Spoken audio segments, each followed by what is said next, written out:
I think something really powerful happens when your self-worth is no longer attached to other people's opinions of you. I wanted to talk about shame today because I realized that coming back to seeing some of my old high school friends, how much of my identity and my perception of my own value was purely reliant on other people's perception of me, other what other people thought of me, how people viewed me. And even if I didn't have a good gauge of that, it was my mental image of what I thought other people thought about me. And this is a trap that I'm still figuring out how to navigate. I'm still climbing out of because it very much feels like I'm deeply influenced by this invisible judgment from other people. Um, And it's a real judgment. Everyone makes judgments about other people. But I don't think that it's healthy when you let it guide your life, when you let it motivate your decision making. I think it's okay for it to influence you, for you to think about, and care about what other people think. But I've realized that my own sense of worth is so deeply tied to that I no longer am able to make decisions of my own accord, my own desire, my own values. And that is a really draining and toxic place to be. And to be honest, I'm really grateful for revisiting this experience, for seeing old friends and feeling that bubble up again and being reminded of the times in high school, when I was younger, when I had no conception of myself, no feeling of worth whatsoever, and constantly searching for or hoping for some sort of external validation, some sort of acceptance from other people. And there is a degree to which I think everyone needs that, but that alone cannot be the source of your value as a person. And I'm telling myself that because I've gone so long needing that. And it's only been in the past couple of years of my life that I've started to listen and pay attention to what it is that I actually want, what it is that's actually important to me, based on the life experiences that I've had, based on my own inclinations and preferences, to have a sense of internal direction that isn't just listening to the outside world, seeking feedback, listening to my internal compass.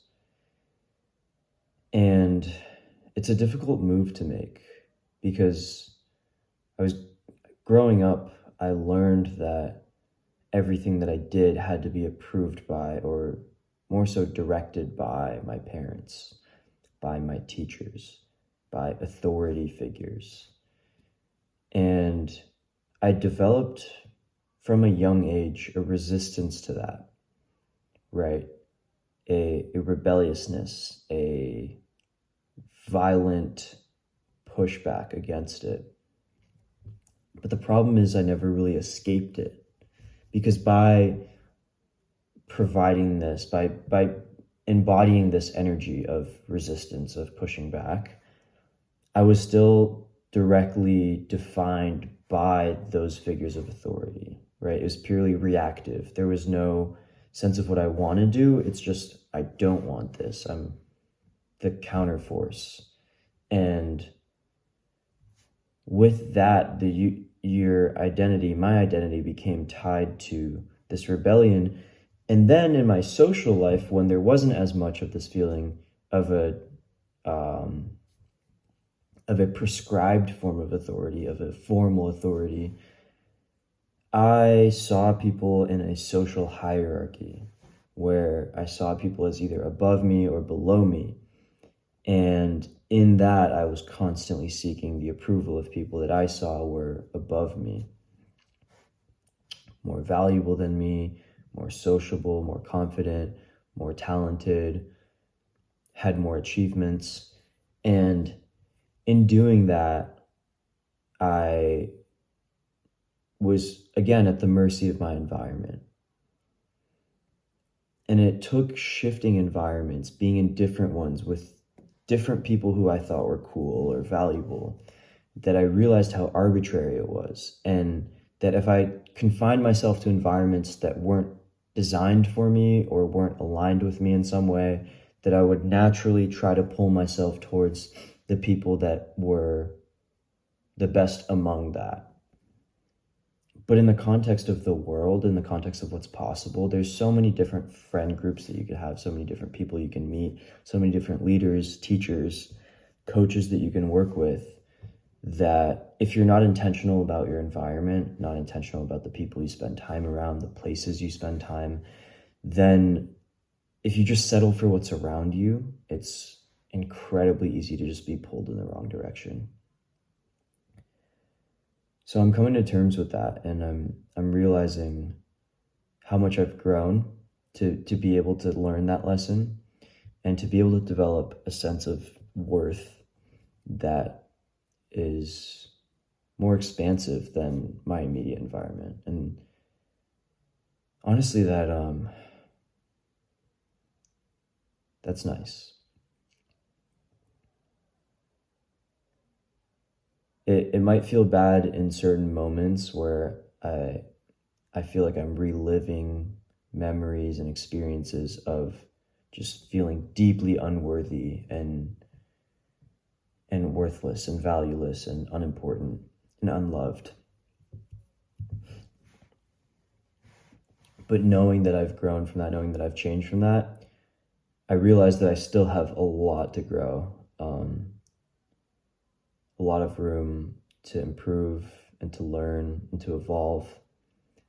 But at the same time, I can also be grateful for the change that has happened. And the fact that there is change is more than enough evidence that I can continue to change.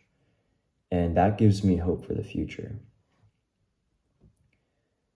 Because I think most of my childhood I spent in these loops of just despair, self-hatred, hopelessness, isolation, loneliness. Even though I was around people, I had friends, I had, family and people in my life physically, but it didn't feel like there was a deep sense of connection or a deep sense of safety.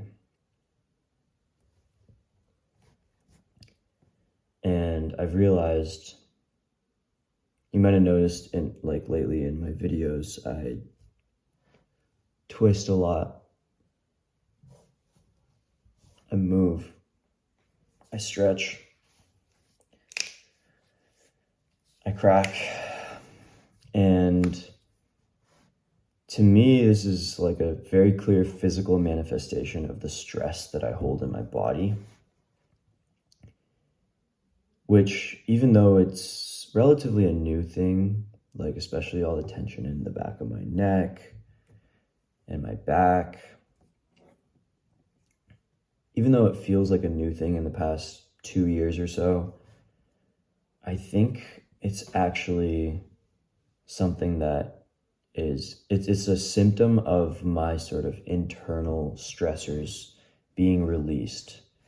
It's a symptom of my self-awareness and noticing actually these little unconscious things bubbling up to my conscious experience of deep discomfort and stress and lack of safety. Like this need to tense comes from a feeling of needing to defend myself or to put on a certain appearance or mask. And even though it obviously sucks to have the physical symptoms, it's a sign that I'm going deeper into my psyche, into my bodily experience. And that's the direction I want to keep going. I want to keep exploring my mind and my physical experience. And as we're coming up on 10 minutes, I just want to appreciate that. I'll see you guys tomorrow.